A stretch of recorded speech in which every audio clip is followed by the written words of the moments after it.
Hi everybody, we are live. Okay, so I'm Gila Glassberg. I'm a registered dietitian and certified intuitive eating counselor, and I am taking over OK Clarity's page tonight for about a half hour.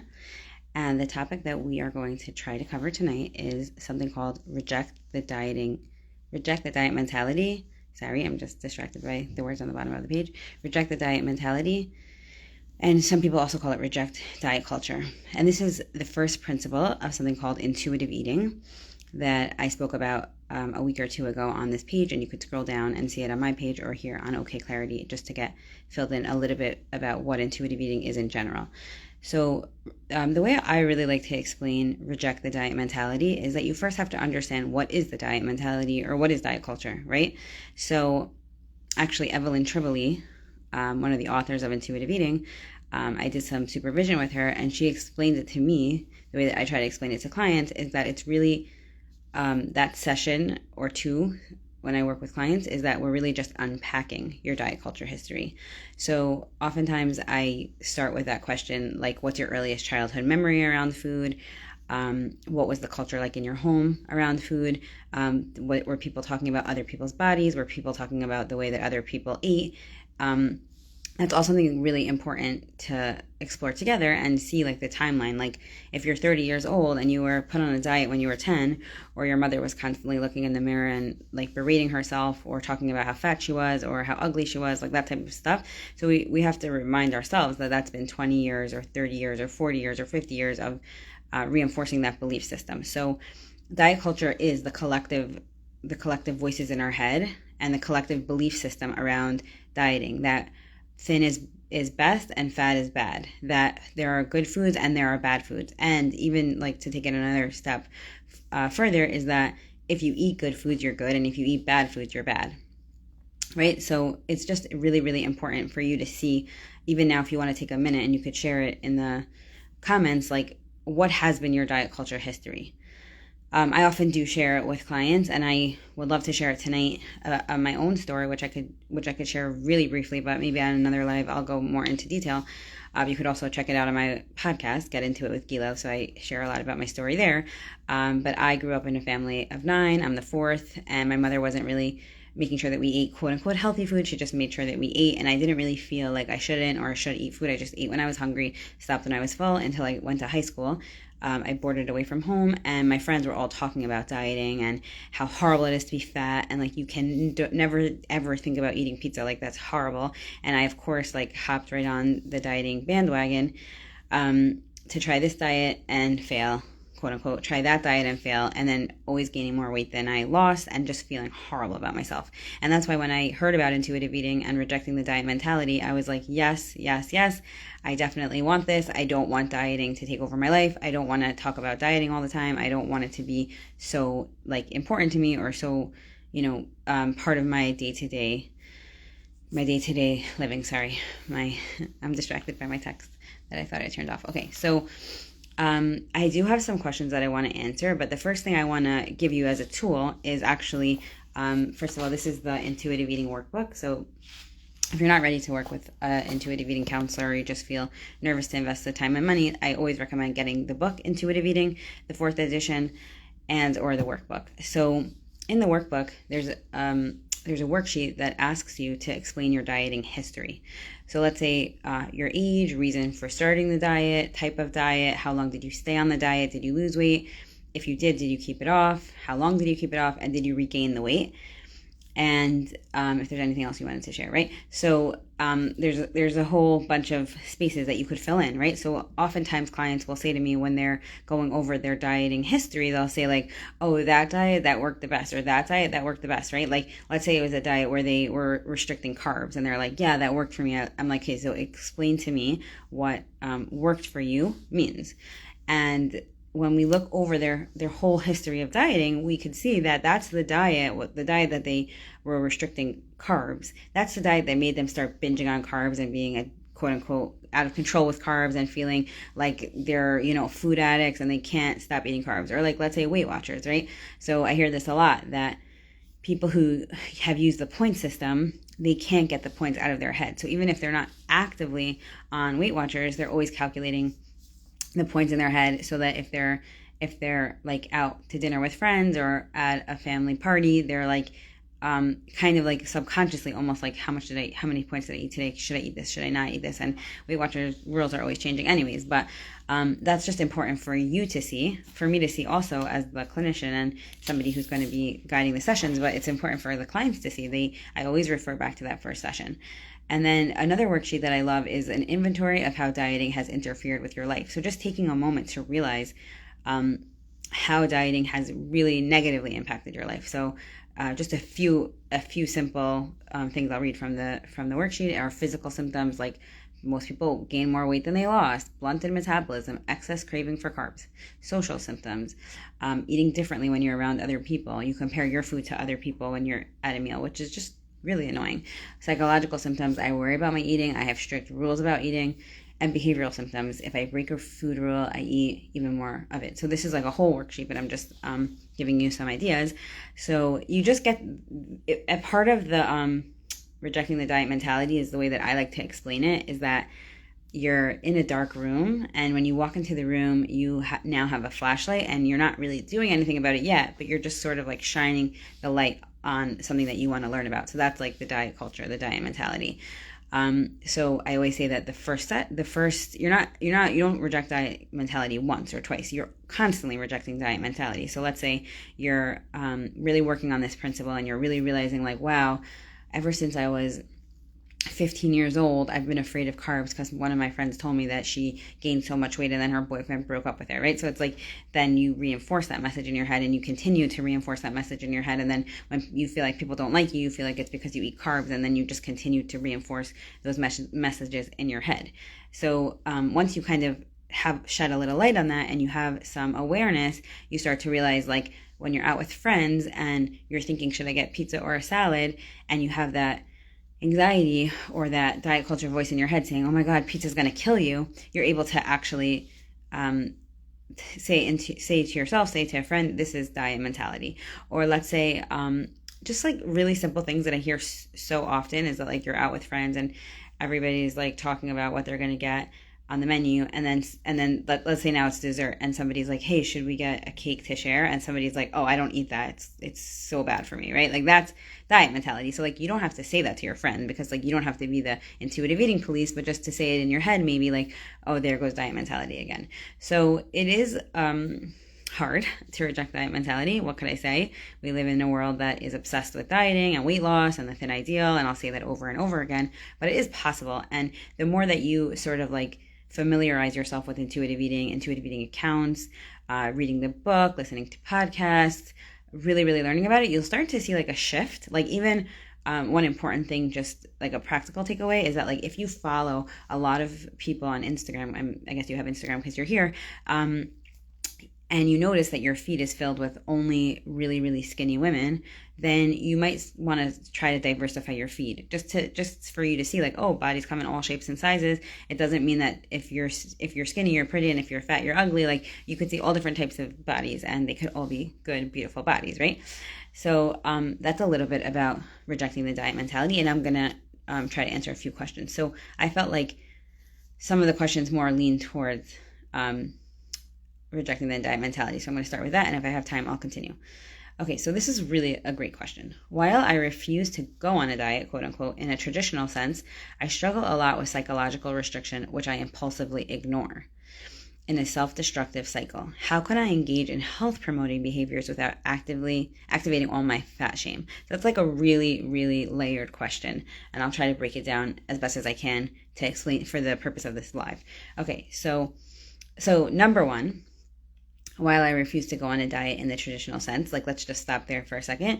Again, in the intuitive eating workbook, in the book, you'll see that even though you might feel like you're no longer dieting, you still have like these sneaky diet culture rules or dieting rules. So I just remember when I was first learned about intuitive eating, or like a few, let's say, months or years before, I wasn't ever on a diet. And I was a dietitian, and if anybody would ask me, I would just be like, yeah, I never restrict. I eat what I want, but I'm just careful. I try not to eat blank, blank, blank unless it's Shabbos, or I try not to whatever. But really deep down, I was restricting. And when it came to the time that I would allow myself to eat that food, I was just eating it, not because I liked it. I mean, I did like it, but not because I was really in the mood of it or because I wanted that much. It was because I wasn't allowed to eat it during the week. So now it's Shabbos and I would eat it. And I would always feel like, why am I eating this? I don't even want it. And it just made me this continuous, whatever you want to call it, binge, restrict, binge cycle, which is just really hard to get out of. And it's confusing because you think like, if I'm going to binge on this food, I should no longer have it. But really the fact that you're restricting it is making you binge on it, which is something just to keep in mind. So this person is saying they're not necessarily on a diet, but they struggle with the psychological restriction, which I impulsively ignore. So those are two more steps, right? So let's say, let's go back to the restaurant example. So you're in a restaurant with a bunch of friends, and everybody is getting salads, right? And you really want a slice of pizza. I guess that's the example I always use, pizza and salad. And you're like, oh my gosh, I really shouldn't eat that. It's horrible. Even though you're working on intuitive eating, you still have those thoughts and beliefs. They've been there for so many years, just reinforced and reinforced. And now you're trying to actively reject them, but they're still there. We're still working on it. So then you impulsively ignore it, which might mean that you're like, I don't want to think about what I'm eating or what I'm not eating or when I'm eating. Just eat the pizza and eat it as quickly as you can to avoid the guilt, which is really common in a self-destructive cycle, right? So like, this person who I don't know, and I don't know more about them, however, is probably one of those people that has used dieting or food to hide a bigger thing going on in their life, which is something common for people to use. Like if I don't want to have to think about my fight with my husband, so I'd rather think about the fact that I overate on pizza, right? That's like almost like an easier thing to feel bad about. Or even I really don't want to think about the fact that I'm having a really hard time with this child. And so your brain takes you like calculating calories. There's so many ways that you could use dieting and food to sort of like zone out of your life, right?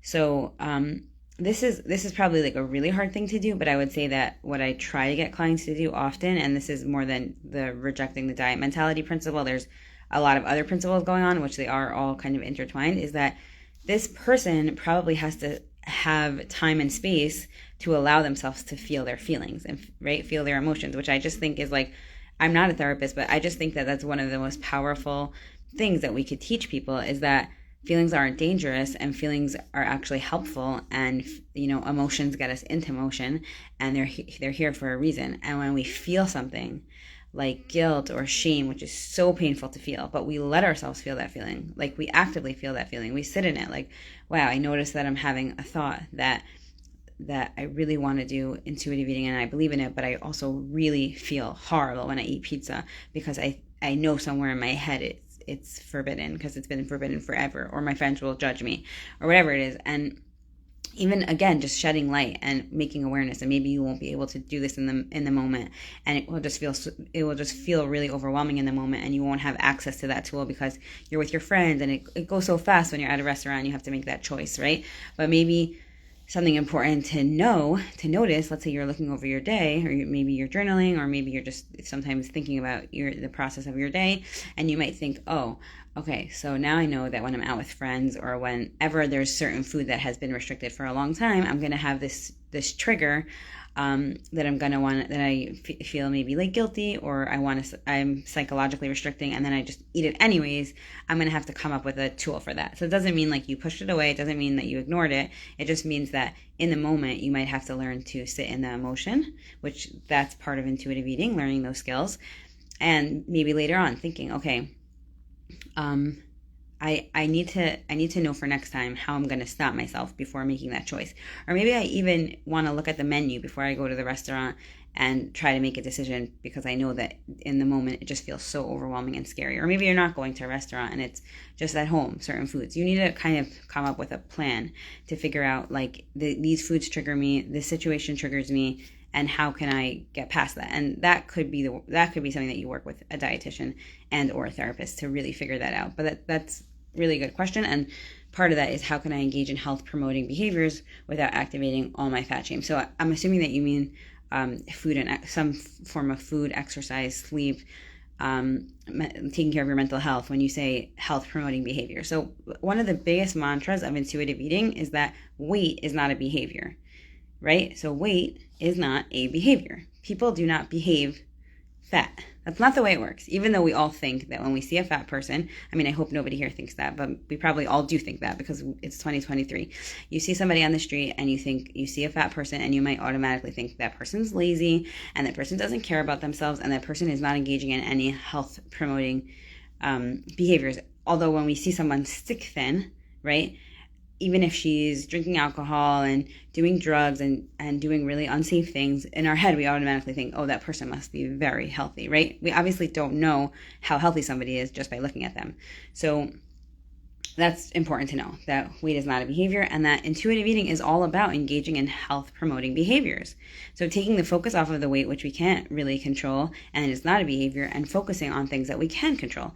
And some of the principles of intuitive eating are gentle nutrition and joyful movement. Those two principles are put at the end of intuitive eating very, very intentionally, because it doesn't mean that you have to do those principles last. It just means that most people, when they're looking into intuitive eating, they're still sort of somewhere in the diet mentality, and they're thinking, oh, maybe intuitive eating will help me lose weight, right? Maybe there's an answer in that book, right? Even though it's not a dieting book at all. And those who have read it and who believe in it really understand that. But health promoting behaviors are totally part of intuitive eating. And if you are working with a dietitian or a therapist, and for sure this is what I do, is that I won't give somebody, let's say, a meal plan, or I won't really even touch the nutrition exercise piece if I feel like it will trigger them to go on a diet or to feel like they're on a diet, because that's really not my goal, obviously.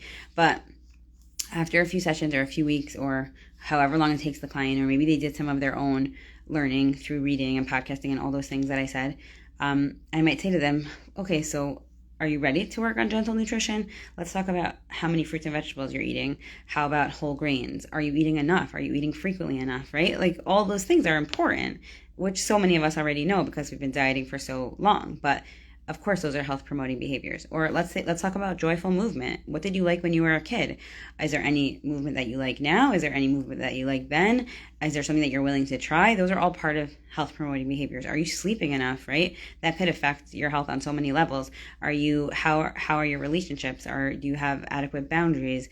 Are your relationships healthy? How's your financial health? Those are all part of health promoting behaviors, and we cannot just minimize it to just food and exercise. It's just really a small piece of the puzzle.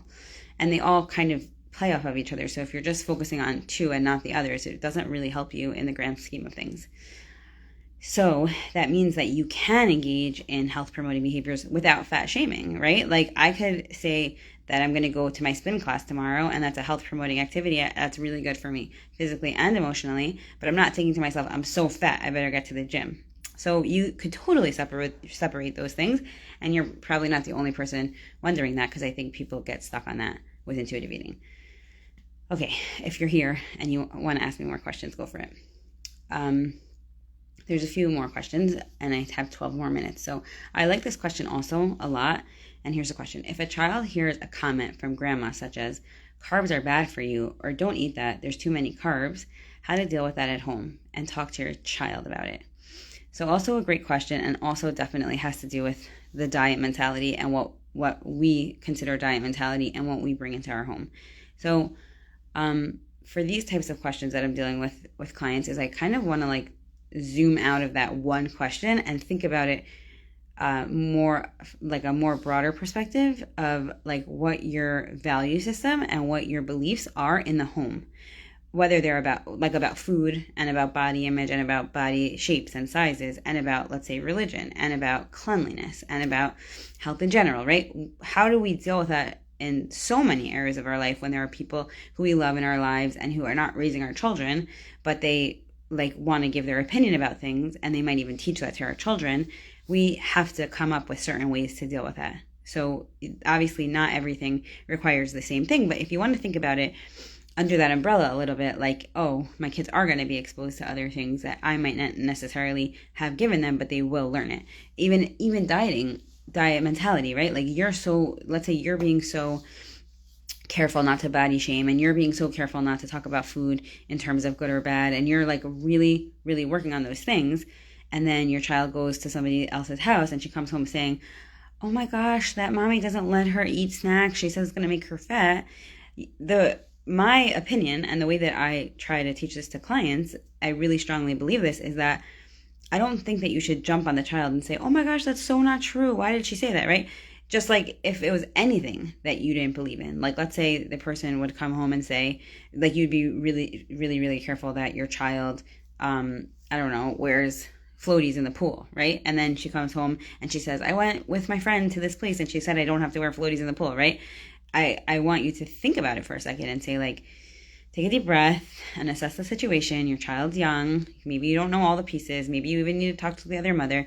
But I think that's a really good opportunity for you to open it up and be like, hey, what do you think about that? Did you think that that was safe? Did you think that that was scary? Why was that scary? What are our rules in this house? And I'm constantly saying to my kids, every mother has different rules for their kids. Every mother decides different things for their kids. And every family has different values, and that's totally fine. It doesn't mean I'm right. It doesn't mean they're wrong. It doesn't mean vice versa. It just means that we have a belief system in our home that we want to have really, really strong and open communication and access to always speaking to our parents about anything, right? So that will happen. It will just happen. I just have to say that. For people who have kids, your kids will be exposed to things that you don't want them to be exposed to. And I don't think that having hysteria around it is going to help anybody, yourself or your kids. I think that this is a really good opportunity to foster an open conversation about, hey, what do you think about carbs? Do you think carbs are bad? What does mommy always tell you about carbs? I think that carbs are great. I think that they give your brain so much energy. You need a lot of carbs to maintain a healthy lifestyle. And carbs are in this food and that food, and they taste really good and they keep you full.